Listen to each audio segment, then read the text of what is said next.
नमस्कार दोस्तों, मेरे चैनल सोल्जर स्पीक फौजी बोलता है में आपका स्वागत है।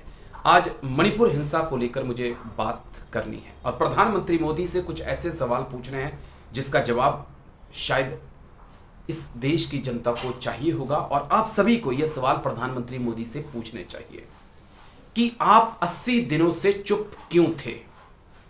आपकी खामोशी के पीछे क्या कारण था, जबकि बीजेपी शासित राज्य में 150 के आसपास लोगों की मौत हो चुकी है। सीएम बीरेन सिंह जो कि मुख्यमंत्री हैं मणिपुर के, वो कहते हैं कि जो घटनाएं हुई हैं, जिस प्रकार की जो 2 महिलाओं के साथ घटना हुई है जिसे हम दिखा नहीं सकते, जिसके बारे में बात नहीं कर सकते, ऐसी 100 से ज्यादा घटनाएं हो चुकी हैं और 1000 से ज्यादा एफआईआर दर्ज हैं। और क्या प्रधानमंत्री को पता नहीं है? क्या मणिपुर के सीएम ने आपको कोई जानकारी नहीं दी? क्या देश के गृह मंत्री को मणिपुर के अंदर क्या कुछ घट रहा है उसके बारे में जानकारी नहीं थी? कहां थे आप लोग? क्या जो खुफिया एजेंसियां हैं जो मणिपुर में काम कर रही थी वो देश के गृह मंत्री को नहीं बता रही थी कि कुकी और मैतेई एक दूसरी की महिलाओं के साथ बलात्कार कर रहे हैं, उन्हें निवस्त्र करके घुमा रहे हैं? क्या यह नहीं पता था? क्या इंतजार किया जा रहा था कि वीडियो वायरल हो, उसके बाद देश के प्रधानमंत्री मुंह खोले? सोचिए कभी, जो लोग इस वीडियो को देख रहे हैं, सोचिए कभी जो मणिपुर के अंदर हुआ, अगर आपकी बहन, बेटी, माता के साथ ऐसा हो तो आपका रिएक्शन क्या होगा?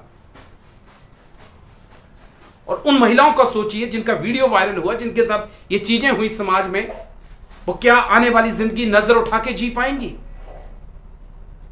लेकिन आप 80 दिनों तक चुप हैं। आप तेलंगाना चले जाते हैं, आप मध्य प्रदेश चले जाते हैं, आप राजस्थान चले जाते हैं, आप फ्रांस चले जाते हैं, आप यूएई चले जाते हैं, आप अमेरिका चले जाते हैं, लेकिन आप मणिपुर नहीं जाते। क्यों? साल भर पहले तो आप वहां पे जाके ढिंडोरा पीट रहे थे कि बीजेपी की सरकार है, वोट दीजिए, हम एक मजबूत कानून व्यवस्था देंगे आपको। तब तो आपने नहीं कहा था कि बहु बेटियों की इज्जत लूटी जाएगी तो मैं चुप हो जाऊंगा। इसका जवाब आपको देना होगा पीपी, और हम इसका जवाब मांगेंगे। और अगर आप जवाब नहीं देंगे तो याद रखिए 2024 का चुनाव है। हर बच्चा, हर वो आदमी वोट देने जाएगा, वो यही सोचेगा कि अगर कमल के ऊपर मैंने वोट डाला तो समझिए ऐसे लोगों को वोट जाएगा जो घर की बहुओं की, बेटियों की, माताओं की इज्जत लूट रही होगी और वो सरकार चुप होगी। तो ये सोचना पड़ेगा। एक सवाल और, इंटेलिजेंस फेलियर कैसे हो सकता है?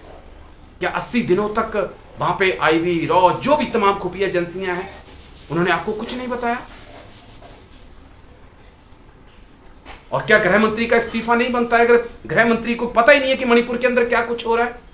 इस प्रकार से औरतों की इज्जत लूटी जा रही है, 150 लोगों की मौत हो चुकी है, तो क्या गृह मंत्री को इस्तीफा नहीं देना चाहिए? क्या मणिपुर के सीएम को इस्तीफा नहीं देना चाहिए? जिम्मेदारी किसकी है?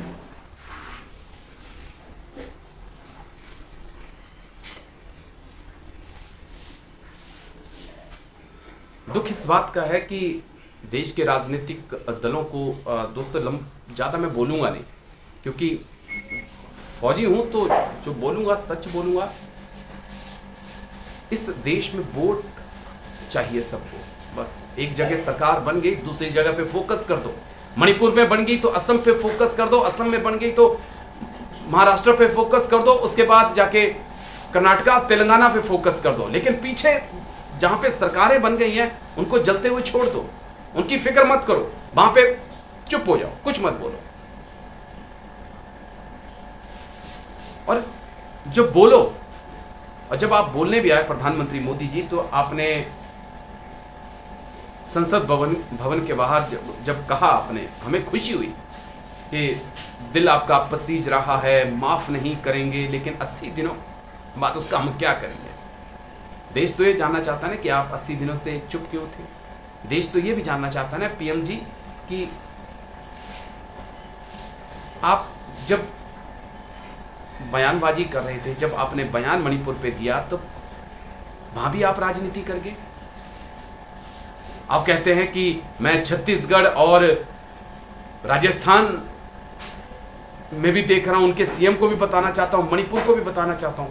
एक टू दी फैक्ट मैं आपके पास बात रख दूं, जो देश की जनता को भी जानना जरूरी है कि national crime record bureau NCRB के जो आंकड़े हैं